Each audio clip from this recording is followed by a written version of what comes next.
I once desperately sought truth as though it was a hidden fucking thing, impossibly frozen under an icy lake of reality, sequestered from both the atmosphere of ego and the phenomenon of experiential awareness.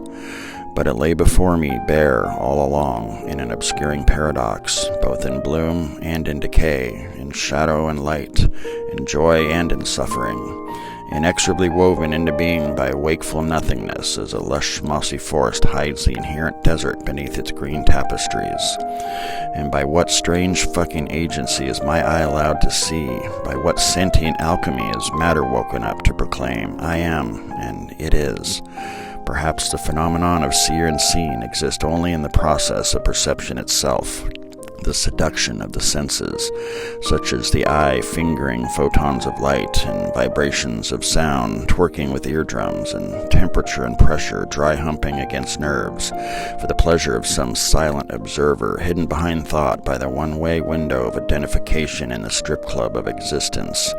Perhaps we are waves looking back upon a great sea in awe, as if we rode upon its endless back in separation rather than being a ripple contrived to give movement to stillness and to take in our own fucking splendor, as a salient and saline amnesiac briefly cresting in conscious glory before merging back into the briny depths to be lost from the surface forever, but content in the deep currents of a wakeful and forgetful vastness, remembered by the swirl of foam we leave in each other's narrow pathways, the fodder of memory and mind. And perhaps death is merely a mulching process,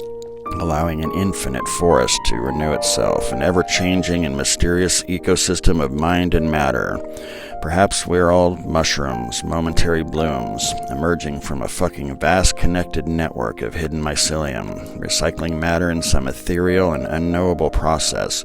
whose byproduct is you, knowing you're a you, and the extraordinary feeling of life and experience itself.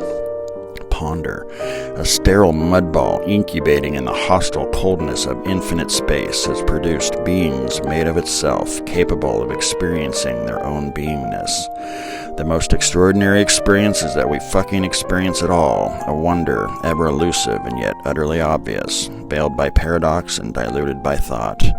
Sometimes I'm just in fucking awe that we exist at all.